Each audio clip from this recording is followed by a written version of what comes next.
ആണ്ട ഇത്രയും ഇത്രയും പിന്നെ ബാറിലെ പോലെ ഇത്രയും സെറ്റപ്പ് ആവും കിട്ടുന്നില്ല. അതില്ല. ഗതികെട്ടാണ് അങ്ങനെ ചെയ്തു പോയത്, അല്ലാതാണ് അങ്ങനെ ചെയ്തതല്ല.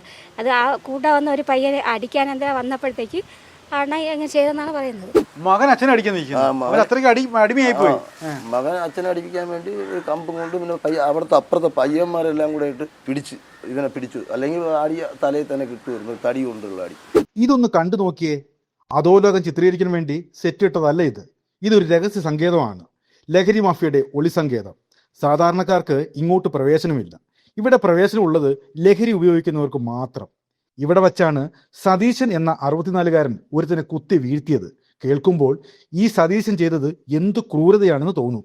പക്ഷേ ഈ മനുഷ്യൻ അയാളുടെ നിവൃത്തികേട് കൊണ്ടാണ് വിജിൻ എന്ന ചെറുപ്പക്കാരനെ കുത്തി വീഴ്ത്തിയത്. അത് മറ്റൊന്നിനുമല്ല കേട്ടോ, സ്വന്തം മകനെ ഈ ലഹരി വീരന്മാരുടെ കയ്യിൽ നിന്നും രക്ഷപ്പെടുത്താൻ. പലവട്ടം പറഞ്ഞു വിലക്കി ഈ പിതാവ്. മകനെ ലഹരി കൊടുത്ത് നശിപ്പിക്കില്ലേ എന്ന് യാചിച്ചു. അവന്മാർ കേട്ടില്ല. ഒടുവിൽ സഹികെട്ട് മകന് ലഹരി കൊടുക്കുന്ന സമയത്ത് ആ ലഹരി വീരന്മാരിൽ ഒരാളെ കുത്തി മലർത്തി. അങ്ങനെ മകനെ രക്ഷപ്പെടുത്തി. ആ പാവം പിതാവ് ഇപ്പോൾ ജയിലിലും. ഇപ്പോൾ നിങ്ങൾ പറയൂ, ആ പിതാവ് ചെയ്തത് ശരിയോ തെറ്റോ? അണ്ണാ ഇതിപ്പോ എങ്ങോട്ടാ പോകുന്നത്? ഇപ്പൊ ഇതുകൊണ്ട് ഇതിന്റെ അകത്ത് വിട്ടു പോകുന്നു. എന്തോ പരിപാടി? എന്ത് ഇവിടെ പരിപാടി എന്ന് പറഞ്ഞാൽ കുറെ പയ്യന്മാര് ഇങ്ങനെ ഗോഡൗണാണ് ഇത്. ഇതൊക്കെ തന്നെ ഇത്രയും ഭാഗം ഗോഡൗണായിട്ട് തന്നെ ഇടങ്ങുന്നു. അങ്ങോട്ട് പോട്ടെ, നോക്കട്ടെ. അങ്ങോട്ട് കയറി. ഇതിന്റെ അകത്ത് കയറാൻ തന്നെ പേടിയാണ്. ഇതിനകത്ത് എന്തോ ഇരിക്കുന്നു? പിള്ളേരൊക്കെ വന്നിരിക്കുവോ? പഴയ ഒരു ഷാപ്പാണ്. ഇതിന്റെ അകത്താണ് പയ്യന്മാര് കയറിയൊക്കെ ഇരിക്കുന്നത്. ഇത് മൊത്തം കുപ്പിയല്ലേ? ഇത് മൊത്തം കുപ്പി. കണ്ടില്ല, ഇത് അത്രയും ഗോഡൗണാണ്. ഗോഡൗൺ, അവിടെ ഗോഡൗണ്, ഇതെല്ലാം ഗോഡൗണാണ്. ഇവിടെയാണ് വന്നിരിക്കുന്നത്. ഇവിടെയാണ് വന്നിരിക്കുന്നത് പയ്യന്മാര്. അണ്ണാ ഇങ്ങോട്ട് ആദ്യമായിട്ടാണ് കയറുന്നത്? ഞാൻ ഇതിൽ ആദ്യമായിട്ടാണ് കയറുന്നത്. നമ്മളിപ്പം പുതിയ താമസക്കാരാണ്, അപ്പുറത്തെ താമസക്കാരാണ്. നമ്മൾ ഇതിന്റെ അകത്തൊന്നും വരാറില്ല. നമുക്ക് പിന്നെ ഇതാണ് ഇവിടെ താവളം അല്ലേ? ഇതാണ് താവളം. ഇത് കണ്ടാൽ തന്നെ ഒരു ഭയങ്കര കോട്ട പോലെ ആണല്ലോ. ഇത് രാത്രി ആയിരുന്നാലും പകലായിരുന്നാലും ആരും ഇരിക്കണം പോലും അറിയാൻ പറ്റൂല. അയ്യോ, ഇതിപ്പോ ശരിക്കും പറഞ്ഞ ഇവിടെ ഒരാൾ വന്നതിന് ആരും പിടിക്കാനും പാടല്ലേ? ഓ, പിടിക്കാൻ മാത്രമല്ല, ഇത് ഒന്നും ഉണ്ട്. അല്ലെങ്കിൽ ഇതിന്റെ ഓട ഇതിൽ കംപ്ലീറ്റ് അടിച്ചൊന്ന് ക്ലോസ് ചെയ്യണം. ബാക്കിയുള്ള ജനങ്ങൾ, സിനിമയിലൊക്കെ ഇങ്ങനെയുള്ള സെറ്റപ്പ് കാണുമല്ലേ? ബാക്കിയുള്ള പരിസരവാസികൾക്കൊന്നും ഒരു ബുദ്ധിമുട്ടില്ലാത്ത രീതിക്ക് അത് ക്ലോസ് ചെയ്യണം. ഇവിടെ എപ്പോഴും മദ്യപാനം ഒരു ഈ പ്രശ്നം ഒരു അപ്പുറത്തെ ഒരു പ്രശ്നം നടന്ന ശേഷമാണ് ഇപ്പൊ പയ്യന്മാർ ഇവിടെ ഇല്ലാത്തത്. അല്ലെങ്കിൽ എപ്പോഴും ഉണ്ട്. അല്ലെങ്കിൽ എപ്പോഴും കാണും. ഇതിനകത്ത് കാണും. ഇവന്മാർക്ക് വീടും കൂടി ഒന്നും ഇല്ല. പയ്യന്മാർക്ക് വീട് ഉണ്ടെങ്കിലല്ല അവന്മാർ അലഞ്ഞിരിഞ്ഞ് കിടക്കണില്ല. അവന്മാരൊക്കെ വരും. അപ്പൊ നിങ്ങളൊക്കെ ഇത്ര നാട്ടുകാരായിട്ട് ഒന്നും പേടിയാവില്ല? ഞാനിപ്പോ കുറച്ച് ദിവസമായുള്ളൂ വാടകയ്ക്ക് അപ്പുറത്ത് വന്നിട്ട്. വാടകയ്ക്ക് വന്ന ശേഷമാണ് ഈ സംഭവങ്ങൾ അറിയാൻ. വാടകയ്ക്ക് വന്ന ശേഷം ഇവിടെ ആൾക്കാരൊക്കെ ഇരിക്കുന്നത് കാണാൻ പറ്റും, സംസാരങ്ങൾ കേൾക്കുന്നുണ്ട്, അങ്ങനെ കാണുന്നുണ്ട്. അതിനുശേഷമാണ് ഞാൻ വിചാരിച്ചത് ഷെടാ ഇത് ഞാൻ വന്ന് പെട്ടുപോയല്ലോ.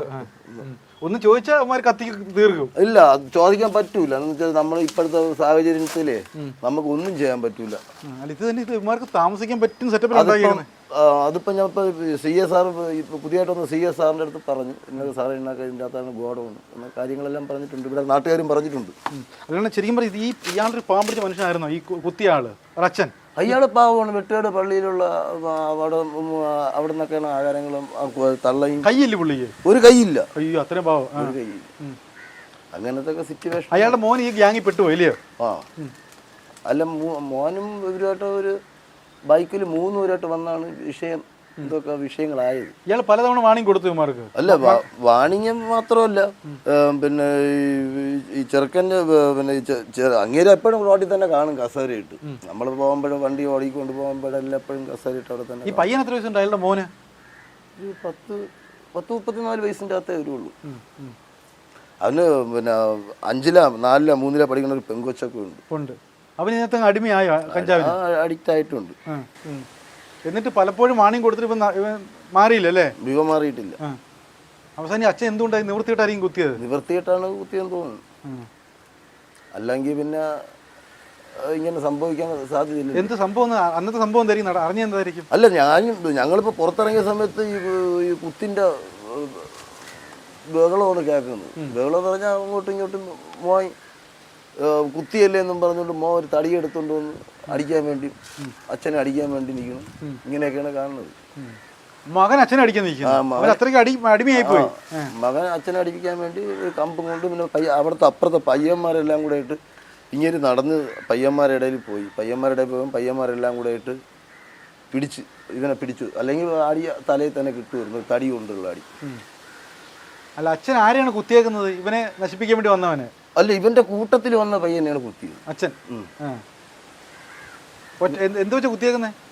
എന്താണെന്നറിയില്ല. പക്ഷെ ഇന്നലെ അന്ന് തന്നെ കത്തിയന്ത്രം എടുത്തെന്ന് പറഞ്ഞു പോലീസ്. കൈ വയ്യാത്ത ഒരാളെ കുത്തണമെങ്കിലേ അതും പള്ളിയിൽ നിന്ന് കൊടുക്കുന്ന ആഹാരം കഴിച്ച് ജീവിക്കുന്ന ആളല്ലേ? ആണ്ട ഇത്രയും പിന്നെ ബാറിൽ പോലെ ഇത്രയും സെറ്റപ്പ് ആവും കിട്ടുന്നില്ല. അതില്ല, കിടക്കാൻ എല്ലാ സൗകര്യം ഉണ്ടല്ലേ? എല്ലാ സൗകര്യങ്ങളും ഉണ്ട്. അതിന്റെ ഉടയൻ തന്നെ ഇത് സത്യത്തിൽ ഇതിന്റെ ഉടയനെ വിളിച്ച് ഇതൊക്കെ കണ്ടോ? ഉടയനെ വിളിച്ച് പോലീസ് വിളിച്ച് അവിടെ ഉണ്ടല്ലേ? അറസ്റ്റ് ചെയ്യാൻ സ്ഥലമൊക്കെ അവിടെ ഉണ്ട്. അതിന്റെ അകത്തും ഉണ്ട്. കൊണ്ട് കിടക്കല്ലേ കുപ്പിയുടെ ബഹളമാണല്ലോ ഇതിപ്പോ. ഇത് അവരെ കാമ്പൗണ്ടാണ്. ഇത് അപ്പുറത്തെ ചെറുക്കന്റെ വീട്ടിലെ കാമ്പൗണ്ടാണ്. ഈ കുത്തിയ അച്ഛന്റെ ഇതിന്റെ അപ്പുറത്തെ അവരെ കാമ്പൗണ്ടാണ്. ഇവിടെ നിരന്തര ബഹളമായിരിക്കും ഇല്ലയോ? നമ്മളിത് എന്തൊരു പറയാം. ഇവിടെ കയറും. അവന്മാർക്ക് പേടിയൊന്നും കാണത്തില്ലല്ലേ? അവന്മാർക്ക് എവിടെ പേടി? അവന്മാർക്ക് ഇതുണ്ടെങ്കിൽ അടിക്കാൻ മൂട് വരത്തുള്ളൂ. അപ്പൊ കുത്തിയ അച്ഛന്റെ വീട് അപ്പുറത്താ അല്ലേ? അതുകൊണ്ട് ഇതിന്റെ മറു സൈഡ് അയാൾ ഇന്ന് ഈ ബഹളം കേൾക്കുമായിരിക്കും. അങ്ങനെ നിവൃത്തി കെട്ട് അയാളുടെ കുടുംബം കൊണ്ട് നശിപ്പിക്കേണ്ട വെച്ച് ഒരു കുത്തി. ശരിക്കും ഒരു കഷ്ടം തോന്നുന്നു അയാളുടെ കാര്യത്തില്. കഷ്ടം വിചാരിച്ച കഷ്ടം തന്നെ. പുള്ളിക്കാരന്റെ ഭാര്യ എന്തോ മെഡിക്കൽ കോളേജിൽ ഇന്നലെ നെഞ്ചു വേദനയായിട്ട് കൊണ്ടുപോയി. മൂത്ത മോനുണ്ട്, അവൻ വന്ന് കൊണ്ടുപോയെന്നാണ് അറിവ്. അല്ല, അത്ര ഒരു പാവം പിടിച്ച മനുഷ്യനാ അല്ലേ? പാവം പിടിച്ച മനുഷ്യൻ തന്നെ. നിവൃത്തി കെട്ട് ഒരു കൊല്ലാൻ നോക്കി അല്ലേ? അയാൾ ശരിക്കും കൊല്ലാൻ വേണ്ടി ചെയ്തായിരിക്കില്ല, നിവൃത്തിയേട് കൊണ്ട് ചെയ്തു പോയെന്നുള്ളത്. ആ കുടുംബമേ പോയല്ലേ? കുടുംബം പോയി. അവന്റെ കാര്യം എങ്ങനെയുണ്ട് ഇപ്പൊ? ആരാ കുത്തു കൊണ്ടവന്റെ അവസ്ഥ? അതിനെപ്പറ്റി അറിയില്ല. അവനെ പറ്റി യാതൊരു. എവിടെ കുത്തിയേക്കുന്ന? വയറില്ല? വയറ്റില്ലെന്നാണ് അറിവ്. അപ്പൊ എന്താ ഇപ്പൊ ആ കുത്തിയ ആളോട് നിങ്ങൾക്ക് എന്താ തോന്നിയൊരു അയാളെ വെറുതെ വിടണം തന്നെ തോന്നുന്നല്ലേ? പിന്നെ പാവം പിടിച്ച ഒരു മനുഷ്യനല്ലേ. എന്ന് കാണുന്ന കാഴ്ച അവിടെ കുത്തിയിരിക്കും. പിന്നെ കുത്തിയിരുന്നിട്ട് വെട്ടിയാട് പള്ളിയിൽ നിന്നാണ് അവർക്ക് പള്ളിയിൽ നിന്നായിരുന്നു നടന്ന അവർ വൈകുന്നേരം അവരും മറ്റേ പുള്ളിക്കാരൻ്റെ ഭാര്യയും കൊച്ചും കൂടെ പോയി, അവൻ്റെ കൊച്ച് കൂടെ പോയി ആഹാരം എടുത്തുകൊണ്ടൊന്ന് കഴിക്കണത്. ഇത്ര നിവൃത്തിയായിട്ട് വേറെ സമ്പാദ്യമായിട്ട് അവർക്ക് ഒന്നുമില്ല. അത് കൃഷി എടുത്താണ് ജീവിക്കുന്നത്. ആ ചേച്ചിയാണെങ്കിൽ ഇവിടെയാണ് ജോലിക്ക് പോകുന്നത്, പിന്നെ പള്ളിയിലാണ് ജോലിക്ക് പോകുന്നത്. അപ്പോൾ അവർക്ക് വേറെ നിവൃത്തിയില്ല. പിന്നെ ആണിന്റെ നിവൃത്തിയേട് കൊണ്ട് ചെയ്തതാണ്. നിവൃത്തിയേട് പിള്ളേർ പിന്നെ അവിടെ കുടിക്ക് അങ്ങനെയൊക്കെ ഉള്ള ഇതൊക്കെ പ്രശ്നങ്ങളൊക്കെ ഉണ്ട്. പിന്നെ ആ ചേച്ചി പറഞ്ഞ മക്കളെ കൊണ്ട് ശല്യം കൊണ്ടാണ് ചെയ്യുന്നതാണ്. നമ്മൾ യഥാർത്ഥം നമ്മൾ കണ്ടില്ല. നമ്മൾ ഇവിടെ TV ഇട്ടിരുന്നെങ്കിൽ നമുക്ക് സൗണ്ട് കേൾക്കാൻ പറ്റില്ല. അപ്പോൾ വെളി ഇറങ്ങിയപ്പോഴത്തേക്കാണ് ഈ ചെറുക്കനെ നിർബന്ധമായിട്ട് ഈ പയ്യന്മാർ നശിപ്പിക്കുവാണ് ഇങ്ങനെ MDMA മയക്കുമരുന്ന് കൊടുക്കും. അത് നമുക്ക് അതിനെപ്പറ്റി നമുക്കറിയാൻ വയ്യ. MDMA മയക്കുമരുന്നൊക്കെ ഉണ്ടാന്നുള്ള അറിഞ്ഞു. ആ ചേച്ചി പറയുന്ന ആ അമ്മ തന്നെ പറയുന്നു മക്കൾ ഇതൊക്കെ അടിച്ചുകൊണ്ടാണ് ഇതൊക്കെ ചെയ്യണം, അത് കാണിക്കണം എന്ന് ആ ചേച്ചി തന്നെ ഇങ്ങനെ പറഞ്ഞു. പോലീസ് വന്നപ്പോൾ ആ ചേച്ചി അങ്ങനെയാണ് പറഞ്ഞത്. ഇത് കാണുമ്പോൾ തന്നെ പേടിയല്ല സ്ഥലം. അകത്തൊക്കെ കയറുമ്പോൾ തന്നെ പാമ്പുണ്ടോ മറ്റോ ഉണ്ടോ അവർക്ക് സത്യം അയാൾ ആ ഒരു നിവൃത്തി കൊണ്ട് ചെയ്തായിരിക്കും അല്ലേ? കൈ പോലും വയ്യാതെ സാധാരണ ഒരു അച്ഛന്മാരും അങ്ങനെ ചെയ്യൂലല്ലോ. അപ്പൊ അഥവാ ചെയ്തെങ്കിലാണ് നിവർത്തിയുടെ ഗതികെട്ടാണ് അങ്ങനെ ചെയ്തു പോയത്, അല്ലാതാണ് അങ്ങനെ ചെയ്തതല്ല. അത് ആ കൂടെ വന്ന ഒരു പയ്യനെ അടിക്കാൻ എന്താ വന്നപ്പോഴത്തേക്ക് ആണ് അങ്ങനെ ചെയ്തെന്നാണ് പറയുന്നത്. പക്ഷെ നമ്മൾ കുത്തിയത് നമ്മൾ കണ്ടില്ല, അടിച്ച ചെയ്തൊന്നും കണ്ടില്ല. മകനെ ഇതിൽ നിന്ന് രക്ഷപ്പെടുത്താൻ വേണ്ടി ആ അച്ഛൻ ബലിയാടായില്ലേ? അതായിരിക്കണം, അങ്ങനെ ആയിരിക്കണം. നമുക്ക് നല്ലതുപോലെ അറിഞ്ഞൂടാ. നിങ്ങൾക്ക് ഇത്ര നാട്ടുകാരുണ്ടായിട്ട് പോലും ഇങ്ങനെയുള്ള ഈ സംഭവത്തിൽ പ്രതികരിക്കത്തില്ലേ? പ്രതികരിക്കണേന്നല്ല, ഇപ്പൊ എനിക്ക് 2 ആൺമക്കളാണ്. അപ്പൊ നമ്മൾ കാണാത്തത് പറഞ്ഞു കഴിഞ്ഞാൽ നാളെ ഒരു കാലത്ത് എന്താണ് പക്ഷെ അങ്ങനെ പേടിയൊന്നുമില്ല. പേടിക്കാൻ നമുക്കറിയാം ആ കൊച്ചുങ്ങളൊക്കെ നല്ല സ്നേഹമാണ്. ആ പയ്യന്മാരൊക്കെ നല്ല ഈ പയ്യൻ ഇവരെ മോൻ തന്നെ നല്ല സ്നേഹം, നല്ല നമ്മൾ കണ്ട നല്ല ബഹുമാന സ്നേഹമൊക്കെയാണ്. അവിടെ നിന്നാൽ തന്നെ നമ്മൾ അങ്ങോട്ടും ഇങ്ങോട്ട് പോയാൽ മാറി അകത്തങ്ങ് പോകും. അപ്പം നമ്മൾ അവരെ പറ്റി എന്തോന്നും വേറെ ഒന്നും പറയാൻ വേണ്ടി നമുക്ക് ഇല്ല. പിന്നെ അവരെ അമ്മ പറയുന്നത് ഇങ്ങനെ ഉപയോഗിക്കും, നമുക്കറിഞ്ഞൂടല്ലോ. ഓരോ മക്കൾ എന്ത് ഉപയോഗിക്കുന്നത് അച്ഛനും അമ്മമാർക്കല്ലേ അറിയാം, നമുക്കറിയാൻ വയ്യ.